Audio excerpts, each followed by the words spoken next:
So this was 1965. I had a girl I was more than friendly with who was willing to provide certain services for me. One night I was really in a bad way, so I snuck to her house and put the ladder up to her window.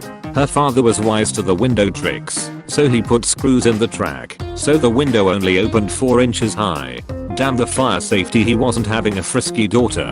So I decided, since I couldn't get in my dingailing wood, I got up high enough on the ladder to poke my dong through the 4-inch space so she could service me.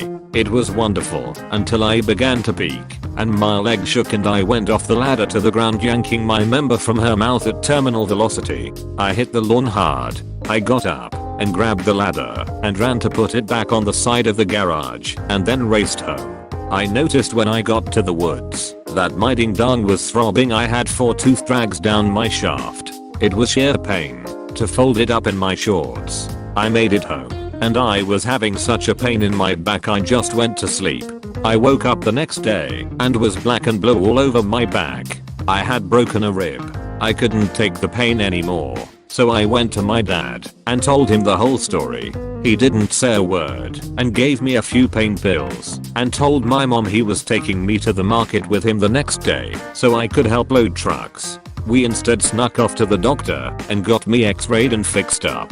My dad covered for me saying I tripped on a pallet. My dad always told me if I tell the truth he would back me up. Well, he proved it that day. I still love that man more than anything and miss him every day. There was one time where the internet was down and I was super turned on. My family were on a 2-day trip to collect a cat they had been looking at online. I know, kinda weird. Anyway, I'm looking around in the attic for the box for the router, thinking maybe there will be something on that to help me out. I come across this black shoebox that was covered completely in cobwebs, brushed them off, and opened the box. It was full of black and white photos of some family and there was one picture with who I guessed was the mother. I still remember it now. She was in a black one-piece swimsuit with just enough cleavage to get my premature blood flowing.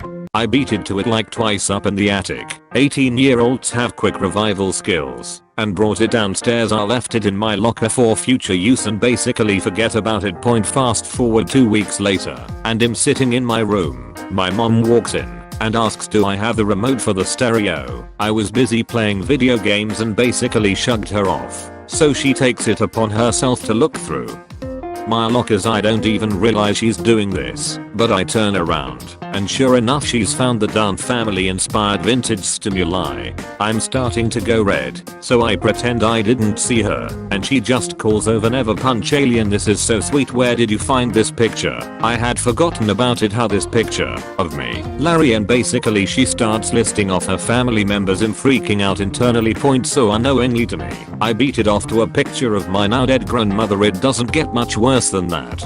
I waited until my parents went to choir practice and then I grabbed one of my t-shirts. I slathered the t-shirt with Vaseline and stuffed it between my couch cushions. Then I got one of my secret mags, opened it to a nice page, and laid it out on the couch. I proceeded to drop my drawers, get down on my knees, and pound the flip out of my couch. I pumped my shirt full of my 18-year-old seed and got cleaned up before they came home. It sounds bad, but there's nothing more natural than the love between a young man and a piece of upholstery.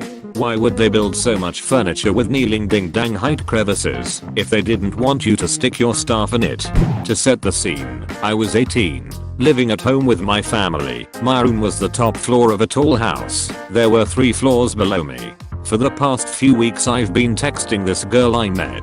After having a few dates, she finally comes back to my house one night. She texted her parents my address, asking to be picked up later that night. My parents are watching TV on the ground floor, but we escaped up many flights of stairs to my room. Officially, this was to hang out, but my parents are pretty liberal and in all likelihood knew our intentions were far more sinful. So we started watching TV, eventually getting closer, exchanging glances. Apollo 13 was on. Tom Hanks was lifting off and so was I. One thing I should point out is that this girl was properly filthy. This was not something I was particularly aware of before this night. Mid-movie, she decides to migrate from the sofa to my bed and slyly claim, "I bet you can't get me off here." In an ironic twist of fate, as everything starts to go wrong for Jim Lovell and his crew, everything seems to be going right for the first time in my boning life. A few minutes of playful wrestling turned into lip biting, then kissing for a while, and then both of our hands started to move further south. The next 15 minutes of Apollo 13 were a bit of a haze for me. Out of nowhere there is a distinct bang and slight vibration moving up my house. The front door has been opened. There are muffled voices from the ground floor. We both freeze. My fingers have stopped mid-entry. We decided prudent to go downstairs and investigate what's going on. The voices in the hallway get clearer, our footsteps get louder and our presence is known. No going back now. I step down the final few stairs, the girl following behind. Slowly from the legs up these talking figures are increasingly unveiled. It's her parents. It's her parents who came to pick her up.